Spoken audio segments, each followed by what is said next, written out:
ಪಂಚಾಯಿತಿ ವಿಶೇಷ ಕಾರ್ಯಕ್ರಮಕ್ಕೆ ಸ್ವಾಗತ. ನಾನು ಹರಿಪ್ರಸಾದ್. ದಿನದ ಪ್ರಮುಖ ಸುದ್ದಿಗಳ ನಿಖರ ವರದಿ, ಯಾವುದೇ ಪಕ್ಷಪಾತವಿಲ್ಲದ ನೇರ ಮಾತು, ನಿಮ್ಮನ್ನ ದಾರಿ ತಪ್ಪಿಸದ ವಿಶ್ವಾಸಾರ್ಹ ವಿಶ್ಲೇಷಣೆ. ಇದುವೇ ನ್ಯೂಸ್ 18ನ ಪಂಚಾಯಿತಿ. ಮೂಡಾ ಪ್ರಕರಣದಲ್ಲಿ ಸಿಎಂ ಸಿದ್ದರಾಮಯ್ಯನವರಿಗೆ ಮುಳುಗು ನೀರು ಕುಡಿಸಬಹುದು ಅಂತ ಅವರ ವಿರೋಧಿಗಳು ಅಂದ್ಕೊಂಡಿದ್ರು. ಆದರೆ ಹೈಕೋರ್ಟ್ ನೀಡಿರುವಂತಹ ತೀರ್ಪು ಟಗರು ಮತ್ತೆ ಗುಟುರು ಹಾಕುವಂತೆ ಮಾಡಿದೆ. ಇದುವೇ ಇವತ್ತಿನ ಪಂಚಾಯಿತಿಯ ಮೊದಲ ಸುದ್ದಿ. ಕುರ್ಚಿ ಉಳಿಸ್ಕೊಳ್ತಾರಾ ಸಿದ್ದು? ಸದ್ಯಕ್ಕೆ ಸಿಎಂ ಸಿದ್ದರಾಮಯ್ಯನವರು ಬಚಾವಾಗಿದ್ದಾರೆ. ಅವರ ವಿರುದ್ಧದ ಆರೋಪ ಇರುವಂತಹ ಮೂಡಾ ಸೈಟು ಹಂಚಿಕೆ ಪ್ರಕರಣವನ್ನು ಸಿಬಿಐ ತನಿಖೆಗೆ ಒಪ್ಪಿಸೋದಕ್ಕೆ ಹೈಕೋರ್ಟ್ ನಿರಾಕರಿಸಿದೆ. ಇದು ಕೇವಲ ಕಾನೂನಿನ ಹೋರಾಟಕ್ಕೆ ಮಾತ್ರ ಸೀಮಿತವಾಗಿರುವಂತಹ ಅಂಶ ಅಲ್ಲ. ಹೌದು, ಕಾನೂನಿನ ಹೋರಾಟದಲ್ಲಿ ಇದು ಬಹಳ ದೊಡ್ಡದಾದಂತಹ ಜಯ ಅವರಿಗೆ. ಆದರೆ ಇದರಲ್ಲಿ ರಾಜಕೀಯವಾಗಿಯೂ ಕೂಡ ಸಿದ್ದರಾಮಯ್ಯನವರಿಗೆ ಬಲ ತುಂಬುವಂತಹ ಸಾಧ್ಯತೆ ಸ್ಪಷ್ಟವಾಗಿ ಗೋಚರಿಸ್ತಾ ಇದೆ. ಕಾಂಗ್ರೆಸ್ನಲ್ಲಿ ಎದ್ದಿದ್ದಂತಹ ಕುರ್ಚಿ ಕದನಕ್ಕೂ ಬ್ರೇಕ್ ಬೀಳುವಂತಹ ಸಾಧ್ಯತೆ ಈಗ ದಟ್ಟವಾಗ್ತಾ ಇದೆ. ಯಾಕಂದ್ರೆ ಸಿದ್ದರಾಮಯ್ಯನವರಿಗೆ ಯಾವುದೇ ರೀತಿಯಾದಂಥ, ಅಂದರೆ ಈ ರೀತಿಯಾದಂತಹ ಅಡ್ಡಿ ಆತಂಕಗಳು ಬರದ ಹೊರತಾಗಿ ಅವರನ್ನು ಆ ಕುರ್ಚಿಯಿಂದ ಅಲುಗಾಡಿಸುವಂಥದ್ದು ಅಷ್ಟು ಸುಲಭ ಇಲ್ಲ ಅಂತೇಳಿ ಸಿದ್ದರಾಮಯ್ಯನವ್ರನ್ನ ರಾಜಕೀಯವಾಗಿ ಅರ್ಥ ಮಾಡಿಕೊಂಡಂತಹ ಯಾರೇ ಆದರೂ ಕೂಡ ಒಪ್ಕೊಳ್ತಾರೆ. ಹಾಗಾದರೆ ಸಿದ್ದರಾಮಯ್ಯನವರ ವಿರುದ್ಧದ ಮೂಡಾ ಸೈಟು ಹಂಚಿಕೆ ಪ್ರಕರಣವನ್ನು ಸಿಬಿಐ ತನಿಖೆಗೆ ಒಪ್ಪಿಸಲು ಹೈಕೋರ್ಟ್ ನಿರಾಕರಿಸಿದ್ದು ಯಾಕೆ? ಈಗ ದೂರುದಾರರು ಸುಮ್ಮನೆ ಕೂರ್ತಾರಾ? ರಾಜಕೀಯವಾಗಿ ಸಿದ್ದರಾಮಯ್ಯ ಅವರಿಗೆ ಸಿಕ್ಕಿರುವಂತಹ ಲಾಭ ಎಂಥದ್ದು ಅನ್ನೋದನ್ನು ಒಂದು ವಿವರವಾದಂತಹ ವರದಿಯ ಮೂಲಕವಾಗಿ ನಿಮಗೆ ತಿಳಿಸ್ತೀನಿ ಇವತ್ತಿನ ಪಂಚಾಯಿತಿಯ ಮೊದಲ ಸುದ್ದಿಯಲ್ಲಿ. ಕುರ್ಚಿ ಉಳಿಸ್ಕೊಳ್ತಾರಾ ಸಿದ್ದು ಅನ್ನುವಂಥದ್ರಲ್ಲಿ. ಇನ್ನು ಇವತ್ತಿನ ಪಂಚಾಯಿತಿಯ ಎರಡನೇ ಸುದ್ದಿ, ಕೈ ಕಟ್ ಬಾಯ್ ಮುಚ್. ಕಡೆಗೂ ಇಂಥದ್ದೊಂದು ಸಂದೇಶ ಬಂದಿದೆ. ಬಿಜೆಪಿಯಲ್ಲಿರುವ ರಾಜ್ಯ ನಾಯಕರು ಅವರು ಯಾರು ಕೂಡ LKG UKGಯಲ್ಲಿ ಓದ್ತಾ ಇರುವಂಥವರಲ್ಲ. ಅವರೇನು ಅಂಗನವಾಡಿಯಲ್ಲಿ ಆಟವಾಡುವಂತಹ ಮಕ್ಕಳೂ ಅಲ್ಲ. ಹಾಗಿದ್ದರೂ ಅವರಿಗೆ ಕೈ ಕಟ್ ಬಾಯ್ ಮುಚ್ ಅಂತ ಹೇಳಿಸ್ಕೊಳ್ಬೇಕಾದಂಥ ಅನಿವಾರ್ಯ ಪರಿಸ್ಥಿತಿ ಬಂದೊದಗಿತ್ತು. ಇವತ್ತು ಬಿಜೆಪಿಯ ಹೈಕಮಾಂಡ್ ಇಂಥದ್ದೊಂದು ಖಡಕ್ ಸಂದೇಶವನ್ನು ಪ್ರತಿಪಕ್ಷ ನಾಯಕ ಅಶೋಕ್ ಅವರನ್ನೂ ಪಕ್ಷದ ಕಚೇರಿ ಕರೆಸಿನೇ ಹೇಳಿ ಕಳಿಸಿದೆ. ಹೈಕಮಾಂಡ್ ಬುಲಾವ್ ಕೊಟ್ಟಿದ್ದರಿಂದ ದೆಹಲಿಗೆ ಹಾರೋಕೆ ಸಜ್ಜಾಗಿದ್ದವರಿಗೆ ಬೆಂಗಳೂರಿನಲ್ಲಿಯೇ ಈಗ ಸ್ಪಷ್ಟ ಸಂದೇಶ ಸಿಕ್ಕಿದೆ. ಅಷ್ಟಾದರೂ ಬಿಜೆಪಿಯ ರಾಜ್ಯಾಧ್ಯಕ್ಷ ರೇಸ್ ಇನ್ನೂ ಕೂಡ ನಿಂತಿಲ್ಲ. ಈ ರೇಸ್ಗೆ ಈಗ ಹೊಸ ಕುದುರೆಯೊಂದು ಎಂಟ್ರಿ ಕೊಟ್ಟಿದೆ. ಇಷ್ಟು ದಿನ ಯತ್ನಾಳ್, ಶ್ರೀರಾಮುಲು ಅಂತೆಲ್ಲ ಹೆಸರುಗಳು ಓಡಾಡ್ತಾ ಇತ್ತು. ಈಗ ಮತ್ತೊಬ್ಬರು ಪಕ್ಷ ಏನಾದರೂ ಜವಾಬ್ದಾರಿ ಕೊಟ್ಟರೆ ಅದನ್ನು ಹೊತ್ಕೊಳ್ಳೋದಕ್ಕೆ ನಾನೂ ರೆಡಿ ಇದ್ದೀನಿ ಅಂತ ತಿಳ್ಕೊಂಡು ತಮ್ಮ ಹೆಗಲು ಗಟ್ಟಿ ಮಾಡಿಕೊಂಡಿದ್ದಾರೆ. ಅದರ ಬಗ್ಗೆ ಕೂಡ ವಿವರಿಸ್ತೀನಿ ಇವತ್ತಿನ ಪಂಚಾಯಿತಿಯಲ್ಲಿ. ಈಗ ಮೊದಲ ಸುದ್ದಿ ಕಡೆಗೆ ಹೋಗೋಣ. ಬಹಳ ಮುಖ್ಯವಾಗಿ ಕುರ್ಚಿ ಉಳಿಸ್ಕೊಳ್ತಾರಾ ಸಿದ್ದು ಅಂತ ಹೇಳಿ. ಸಿದ್ದರಾಮಯ್ಯನವರ ಈ ಪ್ರಕರಣ ಸಿಬಿಐಗೆ ಹೋಗಿಲ್ಲ ಅನ್ನುವಂಥದ್ದು ಒಂದು ಭಾಗಕ್ಕೆ ಮಾತ್ರ ಸೀಮಿತ ಆಗಿರುವಂಥಲ್ಲ, ಅಷ್ಟು ಸಿಂಪಲ್ ಆಗಿರುವಂಥಲ್ಲ. ಇದು ರಾಜಕೀಯವಾಗಿ ಬಹಳಷ್ಟು ಪರಿಣಾಮಗಳು ಒಳಗೊಂಡಿರತಕ್ಕಂತಹ ಪ್ರಕರಣ ಅನ್ನೋದರಲ್ಲಿ ಯಾವುದೇ ಅನುಮಾನಗಳು ಬೇಕಿಲ್ಲ. ಸಿದ್ದರಾಮಯ್ಯನವರ ಕೈ ಬಲವಾಗ್ತಾ ಇದೆಯಾ? ಅವರು ಮತ್ತೆ ಅಪ್ಪರ್ ಹ್ಯಾಂಡನ್ನು ಪಡ್ಕೊಳ್ಳೋದಕ್ಕೆ ಇಲ್ಲಿಂದಲೇ ಆರಂಭ ಆಗ್ತಾ ಇದೆಯಾ ಅನ್ನೋಂಥದ್ದು ಬಹಳ ಮುಖ್ಯವಾಗಿರುವಂಥ ಮತ್ತು ಕುತೂಹಲಕಾರಿಯಾಗಿರುವಂಥ ಅಂಶ. ಅದರ ಬಗ್ಗಿನ ವರದಿ ನಿಮಗೆ ತೋರಿಸ್ತೀನಿ.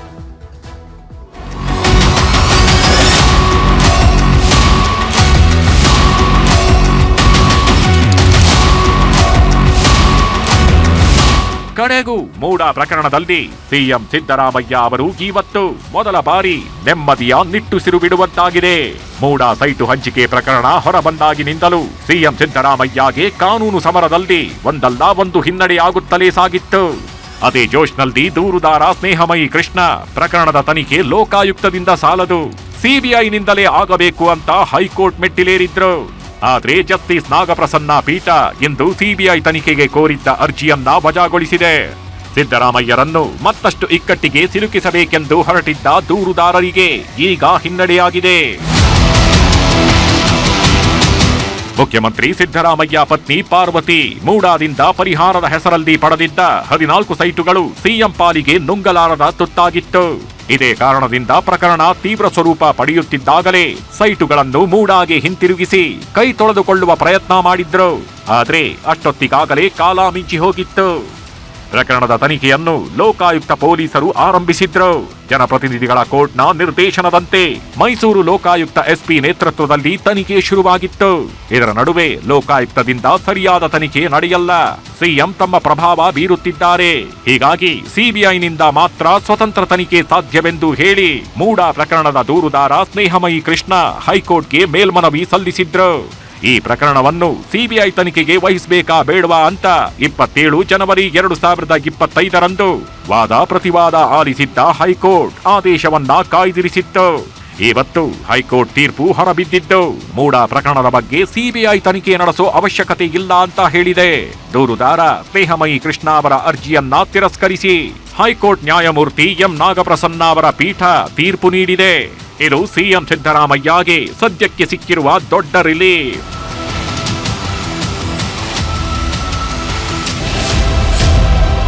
ಲೋಕಾಯುಕ್ತ ಸಂಸ್ಥೆ ಪ್ರಶ್ನಾರ್ಹವಾದ ಸಂಸ್ಥೆಯಲ್ಲ. ಲೋಕಾಯುಕ್ತ ಸಂಸ್ಥೆ ಈಗಲೂ ಸ್ವತಂತ್ರವಾಗಿದ್ದು ಸ್ವಾತಂತ್ರ್ಯವನ್ನ ಕಳೆದುಕೊಂಡಿಲ್ಲ. ಮೂಡಾ ಪ್ರಕರಣದಲ್ಲಿ ಲೋಕಾಯುಕ್ತ ಸಂಸ್ಥೆ ತನಿಖೆ ಸಮಗ್ರವಾಗಿ ನಡೆದಿದೆ. ನಾವು ಲೋಕಾಯುಕ್ತ ಸಲ್ಲಿಸಿರೋ ತನಿಖಾ ವರದಿಯನ್ನ ಸಂಪೂರ್ಣವಾಗಿ ಪರಿಶೀಲಿಸಿದ್ದೇವೆ. ಲೋಕಾಯುಕ್ತ ಸಂಸ್ಥೆಯ ತನಿಖೆಯಲ್ಲಿ ನ್ಯಾಯಾಲಯಕ್ಕೆ ಯಾವ ಲೋಪದೋಷಗಳು ಕಾಣಿಸಿಲ್ಲ. ತನಿಖಾ ವರದಿ ಪಕ್ಷಪಾತದಿಂದ ಕೂಡಿದೆ ಅಂತ ನಮಗೂ ಅನ್ನಿಸಿಲ್ಲ. ಹೀಗಾಗಿ ಮರು ತನಿಖೆಗೆ ಸಿಬಿಐಗೆ ಕೊಡಲು ಆದೇಶ ಮಾಡಲಾಗದು. ಬಾಹ್ಯ ಸಂಸ್ಥೆಗಳಿಂದ ಲೋಕಾಯುಕ್ತ ಸಂಸ್ಥೆಯ ಪ್ರಭಾವ ತಗ್ಗಬಾರದು. ಅದಕ್ಕೆ ಮೂಡಾಕೆ ಸಿಬಿಐಗೆ ವಹಿಸುವ ಅವಶ್ಯಕತೆ ಇಲ್ಲ. ದೂರುದಾರರು ಸಿಬಿಐಗೆ ಕೋರಿದ್ದ ಅರ್ಜಿ ವಜಾ ಮಾಡಲಾಗಿದೆ ಅಂತ ಹೈಕೋರ್ಟ್ ಆದೇಶ ಪ್ರಕಟಿಸಿತ್ತು.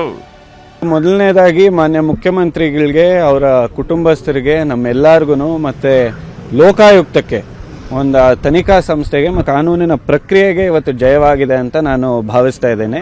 ಲೋಕಾಯುಕ್ತ ಅವರು ಮಾಡಿರುವ ವರದಿ, ಮಾಡಿರುವ ತನಿಖೆ ಎಲ್ಲ ಸೂಕ್ತವಾಗಿದೆ ಅಂತ ಆದೇಶವನ್ನು ಕೊಟ್ಟಿದ್ದಾರೆ. ಸಿಬಿಐಗೆ ಈ ಪ್ರಕರಣವನ್ನು ಕೊಡುವಂತ ಯಾವುದೇ ತರಹದ ಅವಶ್ಯಕತೆ ಇಲ್ಲ ಅಂತ ಹೇಳಿದ್ದಾರೆ. ನಾವು ಇವತ್ತು ಆ ತೀರ್ಪನ್ನು ಸ್ವಾಗತ ಮಾಡ್ತೇವೆ. ಸಿಬಿಐಗೆ ಹೋಗುವಂಥ ಯಾವ ಅಂಶಗಳು ಕೂಡ ಈ ಪ್ರಕರಣದಲ್ಲಿ ಇಲ್ಲ. ಇದು ರಾಜಕೀಯ ಪ್ರೇರಿತವಾದಂಥ ಪ್ರಕರಣ. ಇದು ಸಂಪೂರ್ಣವಾಗಿ ಲೋಕಾಯುಕ್ತ ಇದನ್ನು ತನಿಖೆ ಮಾಡೋಕ್ಕೆ ಸಮರ್ಥರಿದ್ದಾರೆ. ಅವರು ತನಿಖೆಯನ್ನು ಮಾಡ್ತಾರೆ. ಬೇರೆ ಯಾವ ಸಂಸ್ಥೆ ಅವಶ್ಯಕತೆ ಕೂಡ ಇಲ್ಲ. ಮತ್ತು ಈ ಒಂದು ಷಡ್ಯಂತ್ರ ಏನಿತ್ತು, ಇಡಿಯನ್ನು ಸಿಬಿಐಯನ್ನು ಬಳಸಿ ಸರ್ಕಾರವನ್ನು ಮುಖ್ಯಮಂತ್ರಿಗಳು ಸಿದ್ದರಾಮಯ್ಯನವರನ್ನು ಅಸ್ಥಿರಗೊಳಿಸುವಂಥ ಪ್ರಯತ್ನ ಮತ್ತು ಷಡ್ಯಂತ್ರ ಇತ್ತಲ್ಲ, ಅದಕ್ಕೆ ಇವತ್ತು ಅವ್ರಿಗೆ ಒಂದು ಹಿಂದೇಟಾಗಿದೆ. ಮೂಡಾ ಪ್ರಕರಣವನ್ನ ಸಿಬಿಐಗೆ ವಹಿಸಲ್ಲ ಅಂತ ಹೈಕೋರ್ಟ್ ಆದೇಶ ಮಾಡಿದೆ. ಸಿಎಂಗೆ ಸಿಬಿಐ ತನಿಖೆಯಿಂದ ಸದ್ಯಕ್ಕೇನೋ ಮುಕ್ತಿ ಸಿಕ್ಕಿದೆ. ಆದ್ರೆ ಸುಪ್ರೀಂ ಕೋರ್ಟ್ ಇದೆ. ಹೈಕೋರ್ಟ್ ತೀರ್ಪಿನ ಬಗ್ಗೆ ಮೇಲ್ಮನವಿ ಸಲ್ಲಿಸ್ತೀವಿ ಅಂತಿದ್ದಾರೆ ದೂರುದಾರ ಸ್ನೇಹಮಯಿ ಕೃಷ್ಣ. ಹೋರಾಟದಲ್ಲಿ ಒಂದು ಹಿನ್ನಡೆ ಆಗಿದೆ. ಹಾಗಾಗಿ ನಾನು ವಿಚಲಿತ ಆಗುವಂಥ ಸಂದರ್ಭ ಏನಿಲ್ಲ. ಹೋರಾಟದಲ್ಲಿ ಸೋಲು ಗೆಲುವು ಏರುಪೇರು ಇದ್ದೇ ಇರ್ತದೆ. ಈ ಒಂದು ತೀರ್ಪನ್ನು ನಾವು ಮಾನ್ಯ ಸರ್ವೋಚ್ಚ ನ್ಯಾಯಾಲಯಕ್ಕೆ ಅರ್ಜಿಯನ್ನು ಸಲ್ಲಿಸಿ ಈ ಪ್ರಕರಣನ ಈ ಒಂದು ತೀರ್ಪನ್ನು ರದ್ದುಪಡಿಸಿ ಏನು ಮೂಡಾ ಪ್ರಕರಣ ಇದೆ ಅದನ್ನು ಸಿಬಿಐಗೆ ವಹಿಸಿ ಅಂತೇಳಿ ಮನವಿ ಮಾಡಿಕೊಂಡು ಅಲ್ಲಿಂದ ಸೂಕ್ತ ಆದೇಶ ಪಡೆಯುವಂಥ ಪ್ರಯತ್ನ ನಾವು ಮಾಡ್ತೀವಿ. ಆದರೆ ಸಿಎಂಗೆ ರಿಲೀಫ್ ಸಿಕ್ತಿದ್ದಂತೆ ಸಿದ್ದರಾಮಯ್ಯನವರ ತವರು ಜಿಲ್ಲೆ ಮೈಸೂರಿನಲ್ಲಿ ಬೆಂಬಲಿಗರು ಸಂಭ್ರಮಾಚರಣೆ ಮಾಡಿದ್ರು. ನಗರದ ರಾಮಸ್ವಾಮಿ ವೃತ್ತದ ಬಳಿ ಸಿದ್ದರಾಮಯ್ಯ ಬೆಂಬಲಿಗರು ರಸ್ತೆಯುದ್ದಕ್ಕೂ ಡ್ಯಾನ್ಸ್ ಮಾಡಿ ಸಿಹಿ ಹಂಚಿ ಸಂಭ್ರಮಿಸಿದ್ರು. ಸತ್ಯಕ್ಕೆ ಸಂದ ಜಯ ಆಗಿದು ಎಂದು ಘೋಷಣೆ ಕೂಗಿ ಕುಣಿದಾಡಿದ್ರು. ಸಿಬಿಐ ತನಿಖೆಯಿಂದ ಸಿಎಂ ಸಿದ್ದರಾಮಯ್ಯನವರಿಗೆ ರಿಲೀಫ್ ಸಿಕ್ಕಿರುವುದು ಸಹಜವಾಗಿಯೇ ಅವರಿಗೆ ಹೆಚ್ಚಿನ ಬಲ ತಂದುಕೊಟ್ಟಿದೆ. ಇಷ್ಟು ದಿನ ಕುರ್ಚಿಯ ಬದಲಾವಣೆ ಬಗ್ಗೆ ಕಾಂಗ್ರೆಸ್ನಲ್ಲೇ ಕೂಗು ಕೇಳಿ ಬರ್ತಿತ್ತು. ಪ್ರತಿಪಕ್ಷದವರಂತೂ ಡೇಟು ಟೈಮು ಸಮೇತ ಮುಹೂರ್ತ ಫಿಕ್ಸ್ ಮಾಡುತ್ತಲೇ ಇದ್ರು. ಆದ್ರೆ ಈಗ ಕೋರ್ಟಿನಿಂದ ಸಿಕ್ಕಿರುವ ಜಯದಿಂದಾಗಿ ಸಿದ್ದರಾಮಯ್ಯ ಅವರು ಕುರ್ಚಿಯ ಆಟದಲ್ಲಿ ಮೇಲುಗೈ ಸಾಧಿಸಿದ್ದಾರೆ. ಹಾಗಾಗಿನೇ ಸಿಎಂ ಪರ ನಿಂತಿರೋ ನಾಯಕರು ಹೈಕೋರ್ಟ್ ತೀರ್ಪನ್ನ ಭರ್ಜರಿಯಾಗಿ ಸ್ವಾಗತಿಸಿದ್ರು. ಲೋಕಾಯುಕ್ತ ಸಂಸ್ಥೆ ಏನು ಇನ್ವೆಸ್ಟಿಗೇಷನ್ ಮಾಡ್ತಾ ಇದೆ ಅದ್ರ ಮೇಲೆ ಕೂಡ ಒಂದಿಷ್ಟು ಕೈತ್ ಇರಬೇಕು ಅನ್ನೋದು ಅಲ್ಲಿ ನಾವು ಇಂಥ ಸಂದರ್ಭದಲ್ಲಿ ಒಂದು ಇನ್ಸ್ಟಿಟ್ಯೂಷನ್ ಅನ್ನ ಮಾಡಿದ್ಮೇಲೆ ಆ ಇನ್ಸ್ಟಿಟ್ಯೂಷನ್ ಮೇಲೆ ಒಂದಿಷ್ಟು ವಿಶ್ವಾಸ ಬೇಕಲ್ವಾ. ಹಾಗಾಗಿ ಲೋಕಾಯುಕ್ತ ಸಂಸ್ಥೆ ಮೇಲೆ ಪೋಸ್ಟು ವಿಶ್ವಾಸವನ್ನ ಇಟ್ಟು ಈ ರೀತಿ ಯಾವ ರೀತಿ ಲೋಕಾಯುಕ್ತ ವರದಿ ಸರಿ ಇಲ್ಲ ಅಂತ ಹೇಳೋದಕ್ಕಾಗುತ್ತೆ. ನೀವು ಏನು ಸರಿ ಇಲ್ಲ ಅಂತ ಹೇಳೋದಕ್ಕೆ ಏನಿದೆ ಅಂತ ಅನ್ನೋ ಅರ್ಥ ಇದೆ. ಈಗ ಹೈಕೋರ್ಟು ಎಲ್ಲ ವಿಷಯಗಳನ್ನು ಪರಾಮರ್ಶಿಸಿ ಸಿಬಿಐ ತನಿಖೆ ಕೋರಿಕೆಯನ್ನು ವಜಾಗೊಳಿಸಿದೆ. ಸೊ ಅದು ಕಾನೂನು ತೆಗೆದುಕೊಂಡ ತೀರ್ಮಾನವನ್ನು ನಮಗೆ ವಿರುದ್ಧವಾಗಿದ್ದವು ನಾವು ಗೌರವಿಸಿದ್ದೀವಿ. ಈಗಲೂ ಕೂಡ ಗೌರವಿಸ್ತೀವಿ, ಅದ್ರ ಬಗ್ಗೆ ನಂಬಿಕೆ ಇದೆ. ಒಂದು ವೇಳೆ ಮೂಡಾ ಪ್ರಕರಣವನ್ನು ಹೈಕೋರ್ಟ್ ಸಿಬಿಐಗೆ ವಹಿಸಿದ್ದಿದ್ರೆ ಅದನ್ನೇ ಮುಂದಿಟ್ಕೊಂಡು ಸಿಎಂ ಸ್ಥಾನಕ್ಕೆ ರಾಜೀನಾಮೆ ಕೇಳಿ ಹೋರಾಟ ನಡೆಸೋಕೆ ವಿಪಕ್ಷದವರು ಸಜ್ಜಾಗಿದ್ರು. ಆದ್ರೆ ಇವತ್ತಿನ ಹೈಕೋರ್ಟ್ ಆದೇಶ ವಿಪಕ್ಷಗಳ ಹೋರಾಟಕ್ಕೂ ಹಿನ್ನಡೆ ತಂದಿದ್ದು. ಬಿಜೆಪಿ ನಾಯಕರು ನ್ಯಾಯಕ್ಕಾಗಿ ಹೋರಾಟ ಮುಂದುವರಿಸುತ್ತೇವೆ ಎಂದಿದ್ದಾರೆ. ಉಚ್ಚ ನ್ಯಾಯಾಲಯ ಸಿಬಿಐ ತನಿಖೆ ಕೋರಿರ್ತಕ್ಕಂಥ ಅರ್ಜಿಯನ್ನ ತಿರಸ್ಕರಿಸಿದ್ದಾರೆ. ಅದರ ಅರ್ಥ ಮುಖ್ಯಮಂತ್ರಿ ಸಿದ್ದರಾಮಯ್ಯನವರು ನಿರಪರಾಧಿ ಅಂತ ಹೈಕೋರ್ಟ್ ಹೇಳಿಲ್ಲ. ಸಿದ್ದರಾಮಯ್ಯನವರು ಮೂಡಾ ಪ್ರಕರಣದಲ್ಲಿ ಅವ್ರ ಮೇಲೆ ಆರೋಪ ಏನ್ ಬಂದಿದೆ, ಆರೋಪ ಮುಕ್ತರನ್ನಾಗೇನು ಹೈಕೋರ್ಟ್ ಮಾಡಿಲ್ಲ. ಸಿಬಿಐ ತನಿಖೆ ಕೊಡೋದಿಲ್ಲ ಅನ್ನುವ ತೀರ್ಪನ್ನ ರಾಜ್ಯ ಉಚ್ಚ ನ್ಯಾಯಾಲಯ ಹೇಳಿರ್ತಕ್ಕಂಥದ್ದು. ನಾವು ಹೋರಾಟ ಮಾಡ್ತಾ ಇದ್ರಿ, ಸಿಬಿಐ ತನಿಖೆ ಕೊಡಬೇಕು, ಆಗ್ಲೇ ನಿಷ್ಪಕ್ಷವಾದಂತ ತನಿಖೆ ಬರೋದಂಥದ್ದು. ಈಗ ಕೋರ್ಟ್ ಆದೇಶ ಮಾಡಿದೆ, ನಾವು ಕೋರ್ಟ್ ಆದೇಶನ ಒಪ್ಪಲೇಬೇಕಾಗ್ತೈತೆ. ಸದ್ಯಕ್ಕೆ ನನಗನ್ಸುತ್ತೆ ಸಿದ್ದರಾಮಯ್ಯನವ್ರಿಗೂ ಸ್ವಲ್ಪ ರಿಲೀಫ್ ಸಿಕ್ಕಿದೆ.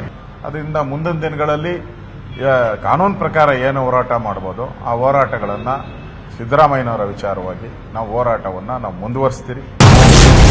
ಸಿಬಿಐನಿಂದ ರಿಲೀಫ್, ಆದ್ರೆ ಕಾದಿದೆ ಇಡಿ ಶಾಕ್. ಮೂಡಾ ಕೇಸನ್ನ ಸಿಬಿಐ ತನಿಖೆಗೆ ಹೈಕೋರ್ಟ್ ನೀಡದೇ ಇರೋದ್ರಿಂದ ಸಿಎಂ ಸಿದ್ದರಾಮಯ್ಯ ಹಾಗೂ ಅವರ ಕುಟುಂಬಕ್ಕೆ ದೊಡ್ಡ ರಿಲೀಫ್ ಸಿಕ್ಕಿದೆ ನಿಜ. ಆದ್ರೆ ಮೂಡಾ ಹಗರಣದಲ್ಲಿ ಇನ್ನೊಂದ್ ಕಡೆ ಜಾರಿ ನಿರ್ದೇಶನಾಲಯ ತನಿಖೆ ನಡೆಸುತ್ತಿದೆ. ಜನವರಿ 27ರಂದು ಇಡಿ ಅಧಿಕಾರಿಗಳು ಸಿಎಂ ಪತ್ನಿ ಪಾರ್ವತಿ ಮತ್ತು ಸಚಿವ ಭೈರತಿ ಸುರೇಶ್ಗೆ ವಿಚಾರಣೆಗೆ ಹಾಜರಾಗಲು ನೋಟಿಸ್ ನೀಡಿದ್ರು.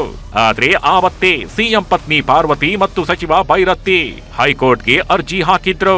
ಫೆಬ್ರವರಿ 10ರವರೆಗೂ ಸಿಎಂ ಪತ್ನಿ ಮತ್ತು ಸಚಿವ ಭೈರತಿ ಸುರೇಶ್ ವಿಚಾರಣೆಗೆ ಹೈಕೋರ್ಟ್ ತಡೆ ನೀಡಿತ್ತು. ಈಗ ಸೋಮವಾರ ಹೈಕೋರ್ಟ್ ಜಾರಿ ನಿರ್ದೇಶನಾಲಯದ ವಿಚಾರಣೆಗೆ ಅನುಮತಿ ನೀಡುತ್ತಾ ಅಥವಾ ಅದನ್ನು ರದ್ದು ಮಾಡುತ್ತಾ ಅನ್ನೋ ಕುತೂಹಲವೂ ಇದೆ. ಇನ್ನು ಇವತ್ತು ನ್ಯಾಯಮೂರ್ತಿ ಎಂ ಪ್ರಸನ್ನ ಪೀಠದಿಂದ ಮತ್ತೊಂದು ತೀರ್ಪು ಹೊರಬಿದ್ದಿದೆ. ಮಾಜಿ ಸಿಎಂ ಯಡಿಯೂರಪ್ಪ ತಮ್ಮ ವಿರುದ್ಧ ದಾಖಲಾಗಿರೋ ಫೋಕ್ಸೋ ಕೇಸ್ ರದ್ದುಗೊಳಿಸುವಂತೆ ಹೈಕೋರ್ಟ್ಗೆ ಅರ್ಜಿ ಸಲ್ಲಿಸಿದ್ರು. ಇದರ ವಿಚಾರಣೆ ನಡೆಸಿದ್ದ ನ್ಯಾಯಪೀಠ ಇಂದು ತೀರ್ಪು ಪ್ರಕಟಿಸಿದ್ದು ಪ್ರಕರಣ ರದ್ದುಗೊಳಿಸುವುದಕ್ಕೆ ನಿರಾಕರಿಸಿದೆ. ಆದರೆ ಈ ಪ್ರಕರಣದಲ್ಲಿ ಯಡಿಯೂರಪ್ಪ ಅವರಿಗೆ ಬಂಧನದ ಭೀತಿಯನ್ನು ದೂರ ಮಾಡಿದೆ. ಬಿಎಸ್ವೈಗೆ ನಿರೀಕ್ಷಣಾ ಜಾಮೀನು ಮಂಜೂರು ಮಾಡಿರುವ ಹೈಕೋರ್ಟ್ ಪ್ರಕರಣವನ್ನು ವಿಶೇಷ ನ್ಯಾಯಾಲಯದಲ್ಲಿ ಎದುರಿಸುವಂತೆ ಸೂಚನೆ ನೀಡಿದೆ. Bureau report, news 18. ಹೀಗೆ ಹಾಲಿ ಮುಖ್ಯಮಂತ್ರಿ ಹಾಗೂ ಮಾಜಿ ಮುಖ್ಯಮಂತ್ರಿ ಇಬ್ಬರಿಗೂ ಕೂಡ ಇವತ್ತು ರಿಲೀಫ್ ಸಿಕ್ಕಿದೆ ಹೈಕೋರ್ಟ್ನ ಮೂಲಕವಾಗಿ. ಸ್ವಲ್ಪ ಮಟ್ಟಿಗಿನ ರಿಲೀಫ್. ಆದರೆ ಮುಂದೆ ಏನಾಗುತ್ತೆ ಅನ್ನೋದು ಬಹಳ ಕುತೂಹಲ ಇರುವಂಥದ್ದು ಸಿದ್ದರಾಮಯ್ಯನವರ ವಿಚಾರದಲ್ಲೂ ಯಡಿಯೂರಪ್ಪನವರ ವಿಚಾರದಲ್ಲೂ. ರಾಜ್ಯ ಬಿಜೆಪಿಯಲ್ಲಿ ಎದ್ದಿರುವಂತಹ ಬಂಡಾಯಕ್ಕೆ ಬ್ರೇಕ್ ಹಾಕುವಂತಹ ಕೆಲಸವನ್ನು ಹೈಕಮಾಂಡ್ನ ಸಹ ಉಸ್ತುವಾರಿಯವರು ಬಂದು ಮಾಡ್ತಾ ಇದ್ದಾರೆ ನೋಡಿ. ಉಸ್ತುವಾರಿಯವರು ಬಂದಾಗಲೇ ಏನೂ ಆಗಿಲ್ಲ, ಆದರೆ ಸಹ ಉಸ್ತುವಾರಿ ಇನ್ನೇನು ಮಾಡ್ತಾರೆ ಅನ್ನೋಂಥ ಪ್ರಶ್ನೆ ಇದ್ದರೆ ಅದನ್ನು ಪರಿಶೀಲನೆ ಮಾಡ್ಕೊಳ್ಬೋದು. ಆದರೆ ಬಿಜೆಪಿ ಬಂಡಾಯಕ್ಕೆ ಬ್ರೇಕ್, ಇಲ್ಲಿ ರಾಜ್ಯ ಬಿಜೆಪಿ ತಿಕ್ಕಾಟಕ್ಕೆ ಬ್ರೇಕ್ ಹಾಕೋದಕ್ಕೆ ಹೈಕಮಾಂಡ್ ಎಂಟ್ರಿಯನ್ನು ಕೊಟ್ಟಿರುವಂಥದ್ದು. ರಾಜ್ಯ ಕಚೇರಿಗೆ ಸಹ ಉಸ್ತುವಾರಿ ಸುಧಾಕರ್ ರೆಡ್ಡಿ ಇವತ್ತು ಭೇಟಿ ನೀಡಿದ್ದಾರೆ, ಚರ್ಚೆಯನ್ನು ನಡೆಸಿದ್ದಾರೆ. ವಿಶೇಷವಾಗಿ ಆರ್ ಅಶೋಕ್ ಮೂಲಕ ಹೈಕಮಾಂಡ್ ಕಠಿಣ ಸಂದೇಶವನ್ನು ಕೂಡ ರವಾನೆ ಮಾಡಿರುವಂಥದ್ದು. ಯಾರು ಮಾತನಾಡಿದ್ರು ಕೂಡ ಪಕ್ಷದ ವೇದಿಕೆಯಲ್ಲಿ ಚರ್ಚೆ ಮಾಡಿ, ಬೇರೆಯಲ್ಲೂ ಕೂಡ ಮಾತನಾಡಕ್ಕೆ ಹೋಗಬೇಡಿ. ಈಗಾಗಲೇ ದೇಶಾದ್ಯಂತ ಆಂತರಿಕ ಚುನಾವಣೆಗಳು ಶುರುವಾಗಿದ್ದಾವೆ. ಪಕ್ಷದ ಆಂತರಿಕ ಚುನಾವಣೆಗಳು ದೇಶಾದ್ಯಂತ ಶುರುವಾಗಿದ್ದಾವೆ. ಕರ್ನಾಟಕದಲ್ಲೂ ಕೂಡ ನಿಗದಿಯಂತೆ ಚುನಾವಣೆ ನಡೆಯುತ್ತೆ. ರಾಜ್ಯಾಧ್ಯಕ್ಷರ ಆಯ್ಕೆ ವಿಚಾರದಲ್ಲೂ ಕೂಡ ಚುನಾವಣೆ ನಡೆಯುತ್ತೆ. ನಾಯಕರ ಭಿನ್ನಾಭಿಪ್ರಾಯ ಕಾರ್ಯಕರ್ತರ ಭಾವನೆಗೆ ಧಕ್ಕೆ ತರುತ್ತೆ. ನಿಮ್ಮ ನಡುವೆ ಇರುವಂತಹ ಭಿನ್ನಾಭಿಪ್ರಾಯಗಳು ಕಾರ್ಯಕರ್ತರ ಭಾವನೆಗೆ ಧಕ್ಕೆಯನ್ನು ತರುತ್ತೆ. ಪಕ್ಷದ ಶಿಸ್ತನ್ನು ಉಲ್ಲಂಘನೆ ಮಾಡುವಂತಹ ಕೆಲಸ ಯಾರೂ ಕೂಡ ಮಾಡಬೇಡಿ. ಮಾಡಿದರೆ ಏನಾಗುತ್ತೆ ಅನ್ನೋದ್ರ ಬಗ್ಗೆ ಇನ್ನೂ ಕೂಡ ಸ್ಪಷ್ಟತೆ ಇಲ್ಲ. ಇದ್ರ ಬಗ್ಗೆ ಸುಧಾಕರ್ ರೆಡ್ಡಿ ಅವರು ಕೂಡ ಮಾತನಾಡಿದರೆ ತೋರಿಸ್ತೀನಿ. Appealing one and all are very important senior leaders. Since few weeks and few days, we are observing their airing their views publicly through media. At any point of time, it will hurt the lakhs and lakhs of workers' sentiments who are working relentlessly for the party strengthening at grassroots level under the dynamic leadership of Narendra Modi ji. Within the party organizational system, there is a system. Now elections are on process. In several states, already 7-8 states, the president's election also is over. In Karnataka, in southern parts also, according to schedule, there is a procedure to prepare a electoral college, that is the voting stockholders. That process is on. Our leadership is capable enough to solve amicably those problems with a dialogue and delivery mechanism in amicable manner. Once again, I am appealing, I am not saying A or B, it is applicable to everybody. They should maintain the restraint. They should not cross the party's discipline or whatever. They can tell anything they can represent in the larger interest of the party. That is an open and democratic way. Once again, as a Karyakarta, I am appealing all to maintain this peaceful atmosphere, cordial atmosphere. ಯಾಕೆಂದರೆ ಉಸ್ತುವಾರಿ ಹೇಳಿದ್ದನ್ನೇ ಕೇಳಲಿಲ್ಲ, ಇನ್ನು ಸಹ ಉಸ್ತುವಾರಿ ಹೇಳಿದ್ದನ್ನು ಕೇಳ್ತಾರ ಅಂತ ಪ್ರಶ್ನೆ ರಾಜ್ಯದಲ್ಲಿ ಇದ್ದೈತೆ. ಅವರು ಅಪೀಲ್ ಮಾಡ್ಕೊಂಡಿದ್ದಾರೆ, ಮಾತಾಡಬೇಡ್ರಪ್ಪ ಅಂತ ಹೇಳಿದ್ದಾರೆ.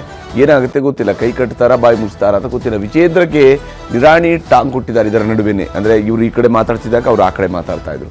ಹೈಕಮಾಂಡ್ ಸಂದೇಶದ ಬೆನ್ನಲ್ಲೇ ಮುರುಗೇಶ್ ನಿರಾಣಿ ಅವರು ಟಾಂಗ್ ಕೊಡುವಂತಹ ಕೆಲಸವನ್ನು ಮಾಡಿದ್ದಾರೆ. ಫೆಬ್ರವರಿ 10 ನಂತರ ಎರಡೂ ಗುಂಪಿಗೂ ಕೂಡ ಅನ್ಯಾಯ ಆಗದಂತೆ ಆಯ್ಕೆ ಆಗುತ್ತೆ. ರಾಜ್ಯಾಧ್ಯಕ್ಷರ ಆಯ್ಕೆ ಯಾರಿಗೂ ಅನ್ಯಾಯ ಆಗದಂತೆ ಆಗುತ್ತೆ. ಪಕ್ಷ ಯಾವುದೇ ಜವಾಬ್ದಾರಿ ಕೊಟ್ಟರೂ ಕೂಡ ನಿರ್ವಹಿಸೋದಕ್ಕೆ ಸಿದ್ಧರಿದ್ದೇನೆ. ಅಲ್ಲಿಗೆ ರಾಜ್ಯಾಧ್ಯಕ್ಷ ಆಗಂತ ಹೇಳಿದ್ರೆ ಅದಕ್ಕೂ ರೆಡಿ ಇದ್ದೀನಿ ಅಂತೇಳಿ. ನನ್ನ ತಂದೆ ಬಳಿ ಲಾಭ ಪಡೆದುಕೊಂಡವರು ಅಂತ ವಿಜೇಂದ್ರ ಅವರು ಟೀಕೆಯನ್ನು ಮಾಡಿದಾರಲ್ಲ, ಅದಕ್ಕೂ ಉತ್ತರವನ್ನು ಕೊಟ್ಟಿದ್ದಾರೆ. ತಂದೆ ಬಳಿ ಲಾಭದ ಪ್ರಶ್ನೆ ಬರಲ್ಲ, ಮಗ ಬಂದಾಗ ಮಗ ಏನು ಮಾಡ್ದ ಅನ್ನುವಂಥದ್ದು ಮುಖ್ಯ ಆಗುತ್ತೆ. ತಂದೆ ವಿಚಾರ ಇಟ್ಕೊಂಡು ಬರೋದು ಬೇಡ ಇಲ್ಲಿ ಅಂತೇಳಿ. ಮಗನ ಕೊಡುಗೆ ಏನು ಅನ್ನುವಂಥದ್ದು ಬೇಕಲ್ವೇ ಅನ್ನುವಂತಹ ಪ್ರಶ್ನೆಯನ್ನು ನಿರಾಣಿಯವರು ಕೇಳ್ತಾ ಇದ್ದಾರೆ. ಪರೋಕ್ಷವಾಗಿ ಬಿಜೆಪಿಗೆ ವಿಜೇಂದ್ರ ಕೊಡುಗೆ ಏನು ಅನ್ನುವಂತಹ ಪ್ರಶ್ನೆಯನ್ನು ಕೂಡ ಮುರುಗೇಶ್ ನಿರಾಣಿಯವರು ಹಾಕಿದ್ದಾರೆ. BY ವಿಜೇಂದ್ರ ಯುವಕ ಇದ್ದಾನೆ, ಚೆನ್ನಾಗಿ ಕೆಲಸ ಮಾಡ್ತಾ ಇದ್ದಾನೆ. ಆದರೆ ಅವ್ರಿಗೆ ಹಿರಿಯರ ಜೊತೆಗೆ ಹೊಂದಾಣಿಕೆ ಮಾಡುವಂಥದ್ರಲ್ಲಿ ಅವ್ರಿಗೆ ಎಡವಿರಬಹುದು, ಅವರ ಮಾರ್ಗದರ್ಶನ ಪಡೆಯೋದರಲ್ಲಿ ಎಡವಿರಬಹುದು. ಅದನ್ನು ಸರಿ ಮಾಡಿಕೊಂಡು ಹೋಗುವಂತಹ ಕೆಲಸವನ್ನು ಮಾಡಬೇಕು. ಭಿನ್ನಾಭಿಪ್ರಾಯ ಶಮನದ ಕಡೆಗೆ ಅವರು ಕೂಡ ಒತ್ತು ಕೊಡಬೇಕು ಅನ್ನುವಂತಹ ಸಲಹೆಯನ್ನು ಕೂಡ ಇದೇ ಸಂದರ್ಭದಲ್ಲಿ ಕೊಟ್ಟು, ಆ ಕಡೆಗೂ ಹೋಗಬಾರ್ದು, ಈ ಕಡೆಗೂ ಹೋಗ್ಬಾರ್ದು, ಹಾವು ಕೋಲು ಮುರಿಬಾರ್ದು, ಹಾವು ಸಾಯಬಾರ್ದು ಅನ್ನುವಂತಹ ರೀತಿಯಲ್ಲಿ ಅವರು ಮಾತನಾಡಿದ್ದಾರೆ. ಅಸಮಾಧಾನಿತರನ್ನು ಮನವೊಲಿಸುವಂತಹ ಕಡೆಗೆ ಗಮನ ಹರಿಸಬೇಕು ಅಂತ ಹೇಳಿದ್ದಾರೆ. ಈ ಅಸಮಾಧಾನಿತರ ಮನವೊಲಿಸುವ ಕಡೆ ಗಮನ ಹರಿಸಬೇಕು ಅನ್ನುವಂಥ ಸಲಹೆ ಇಷ್ಟು ತಡವಾಗಿ ಯಾಕೆ ಬಂತಪ್ಪ ಅನ್ನುವಂಥ ಪ್ರಶ್ನೆ ಕೂಡ ಇದ್ದೇ ಇರುವಂಥದ್ದು. ಆದರೆ ಇವೆಲ್ಲದರ ನಡುವೆ ಇರುವ ಪ್ರಶ್ನೆ ಏನಂದರೆ, ಕಮಲ ಒಗ್ಗೂಡುತ್ತಾ ಅಂತ. ಹೈಕಮಾಂಡ್ ಮಧ್ಯಪ್ರವೇಶದ ನಂತರ ಒಗ್ಗೂಡುತ್ತಾರಾ ಕಮಲ ನಾಯಕರು ಅಂತೇಳಿ. ಇವರು ನಾನೊಂದು ತೀರಾ ನೀನೊಂದು ತೀರಾ ಅನ್ನುವಂಥದ್ದು ಒಂದು ರೀತಿಯಲ್ಲಿ ಅಷ್ಟೇ ಅಲ್ಲ, ಹಾವು ಮುಂಗುಸಿ ಥರ ಅಂತ ಹೇಳ್ಬೋದು. ಆ ಸ್ವರೂಪದಲ್ಲಿ ಸದ್ಯಕ್ಕೆ ನಾಯಕರುಗಳು ಇದ್ದಾರೆ. ಇವರನ್ನ ಒಗ್ಗೂಡಿಸೋದಕ್ಕೆ ಸಾಧ್ಯ ಆಗುತ್ತಾ? ವಿಜೇಂದ್ರ ವರ್ಸಸ್ ಯತ್ನಾಳ್ ವಾಕ್ ಸಮರಕ್ಕೆ ಬ್ರೇಕ್ ಹಾಕೋದಕ್ಕೆ ಸಾಧ್ಯ ಆಗುತ್ತಾ? ಓಪನ್ ಆಗಿ ಬೈತಾ ಇದ್ದಾರೆ ಯತ್ನಾಳ್ರು. ಯಾವುದೇ ರೀತಿಯಂಥ ಬ್ರೇಕ್ ಇಲ್ಲ, ಯಾವುದೇ ರೀತಿಯಿಂದ ಮುಚ್ಚುಮರೆ ಇಲ್ಲ, ಓಪನ್ ಆಗಿ ಬೈತಾ ಇದ್ದಾರೆ. ವಿಜೇಂದ್ರ ನಾನು ಸಹಿಸಿಕೊಳ್ಳುವಷ್ಟು ಸಹಿಸಿಕೊಂಡಿದ್ದೀನಿ, ಇನ್ನೂ ಸುಮ್ಮನಿರೋಕ್ಕಾಗೋದಿಲ್ಲ ಅಂತ ಅವರು ಕೂಡ ಬೈಯಕ್ಕೆ ರೆಡಿಯಾಗಿದ್ದಾರೆ. ಹೀಗಿರುವಾಗ ಇದಕ್ಕೆ ಬ್ರೇಕ್ ಹಾಕೋದಕ್ಕೆ ಸಾಧ್ಯ ಆಗುತ್ತೆ. ಬಹಿರಂಗ ವಾಗ್ದಾಳಿ ನಡೆಸಿದಂಥವ್ರು ಒಗ್ಗೂಡಿ ಕೆಲಸ ಮಾಡ್ತಾರಾ ಅಂತ ಹೇಳಿ. ಯಾಕೆಂದರೆ ಒಡೆದ ಮನಸ್ಸುಗಳನ್ನು ಒಗ್ಗೂಡಿಸುವಂಥದ್ದು ಅಷ್ಟು ಸುಲಭ ಅಲ್ಲ. ಆಡಿರುವಂತಹ ಮಾತು ಅದು ವಾಪಸ್ ಬರಲ್ಲ, ಅದು ಆಲ್ರೆಡಿ ಆಗಿರುತ್ತಲ್ಲ, ಅದು ವಾಪಸ್ ಬರೋದಿಲ್ಲ. ಹೀಗಾಗಿ ಬಹಿರಂಗ ವಾಗ್ದಾಳಿ ನಡೆಸಿದಂಥವ್ರು ಒಗ್ಗೂಡಿ ಕೆಲಸ ಮಾಡ್ತಾರಾ? ವಿಜೇಂದ್ರ ಅಧ್ಯಕ್ಷರಾಗಿ ಮರು ಆಯ್ಕೆ ಆದರು ಅಂತಲೇ ಇಟ್ಕೊಳ್ಳೋಣ. ಬಹುತೇಕ ಅವರೇ ಆಗ್ತಾರೆ ಅಂತಲೇ ಈಗ ಚರ್ಚೆಯಲ್ಲಿರುವಂಥದ್ದು. ಅವರು ಮರು ಆಯ್ಕೆ ಆದರು ಅಂತೇಳಿ ಆದರೆ ಯತ್ನಾಳ್ರು ಬಂದು ವಿಜೇಂದ್ರ ಕಿ ಜೈ ಅಂತ ಏನಾದರೂ ಹೇಳ್ಕೊಂಡು ಕೂತ್ಕೊಳ್ತಾರ? ವಿಜೇಂದ್ರ ಅವರಿಗೆ ಜೈ ಅಂತ ಹೇಳ್ತಾರ? ಅಥವಾ ಅವರೇ ನಮ್ಮ ಅಧ್ಯಕ್ಷ, ಅವರ ನೇತೃತ್ವದಲ್ಲಿ ನಾವು ಪಕ್ಷ ಸಂಘಟನೆಯನ್ನು ಮಾಡ್ಕೊಂಡು ಹೋಗ್ತೀವಿ ಅಂದ್ಕೊಂಡು ಯತ್ನಾಳ್ರು ಹೇಳ್ತಾರ? ಅವರ ಬಣದವರು ಹೇಳ್ತಾರ? ಇದು ಬಹಳ ಗಂಭೀರವಾಗಿರುವಂತಹ ಪ್ರಶ್ನೆ ಕಮಲ ಪಕ್ಷಕ್ಕೆ ಸಂಬಂಧಪಟ್ಟಿರುವಂಥದ್ದು.